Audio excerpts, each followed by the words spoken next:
Bienvenue dans vos conseils du libraire. Nous avons parlé à plusieurs reprises du professeur Mohamed Hamidullah et de la grande valeur de cet homme. Cet homme, cet intellectuel, ce savant qui a vécu en France de longues années, qui est mort seulement en 2002, mais que beaucoup d'entre nous ne connaissent pas. Cet homme qui a su avoir la rigueur des orientalistes et la ferveur d'un croyant. Cet homme qui a écrit dans de nombreux sujets. Cet homme que nous devons absolument connaître, puisqu'il est un exemple vivant, un exemple qui a vécu la même réalité que nous, un exemple d'un homme qui a su avoir les connaissances nécessaires, transmettre la connaissance d'une manière accessible à tous, un homme qui a su relever des grands défis tout en restant un croyant engagé et militant pour sa foi.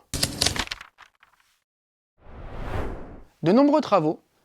d'orientalistes ou d'islamologues s'attaquent au Coran. C'est-à-dire qu'ils réfléchissent sur la manière dont le Coran nous est parvenu, sur la manière dont le hadith nous est parvenu. Et bien souvent, certains d'entre eux n'ont pas accès aux sources mères et travaillent sur des travaux donc d'autres chercheurs, ou bien certains ont des idées, on va dire, ou des préjugés au sujet du texte coranique et au sujet du hadith, et donc ils travaillent dans ce sens, c'est-à-dire de montrer que le Coran ne serait pas un livre révélé, ou bien que le hadith ne serait pas authentique, qu'on n'aurait pas de possibilité de remonter jusqu'au prophète alayhi salam, et donc ça remettrait en question et en doute le Coran et sa valeur, et également le hadith et sa valeur. Alors le professeur Mohamed Hamidullah, de son vivant, a décelé ces problématiques dans la manière d'analyser et dans la manière d'aborder la question du Coran, de la transmission du Coran et du hadith et de sa transmission. Et donc, dans de nombreux articles et dans de nombreux écrits, il a essayé de montrer comment est-ce que le Coran nous est parvenu. Comment le Coran, au départ, bien sûr, a été révélé, comment est-ce qu'il a été transmis, comment est-ce qu'il a été préservé, que ce soit par la mémorisation ou par l'écrit,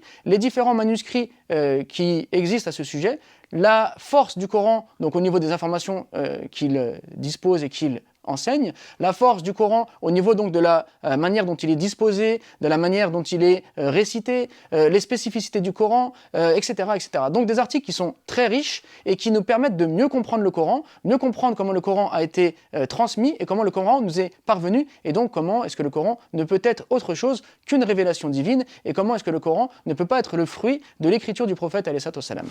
Ce recueil donc est divisé en deux parties. Une première partie qui va concerner le Coran, comme nous l'avons dit. Dans la deuxième partie de notre recueil, nous avons compilé un certain nombre de travaux et d'écrits du professeur Hamidullah qui vont nous parler du hadith, qui vont nous parler de la place du hadith dans l'islam, qui vont nous montrer comment est-ce que le hadith a été écrit, comment est-ce qu'il a été transmis. Il va nous parler de la découverte qu'il a fait du manuscrit de la Sahifa, qui a remis en cause la plupart des théories des orientalistes de l'époque. Il va nous parler de l'imam al-Bukhari. Bref, il va nous donner tout ce que l'on doit connaître sur le hadith, et donc montrer à travers ses écrits et ses articles que le hadith fait bien partie de la révélation, que le hadith est bel et bien fiable, et que le hadith remonte bien au prophète alayhi salam et n'est pas donc une invention de certaines personnes qui auraient voulu donc apporter dans la religion ce qui n'en faisait pas partie. À travers ce recueil d'articles, on va donc justement permettre aux chercheurs ou non, aux grands lecteurs ou non, aux musulmans ou non, de découvrir en profondeur, avec science et avec ferveur, qu'est-ce que le Coran, qu'est-ce que le hadith, et donc tenter d'apporter nous aussi dans le débat d'idées nos convictions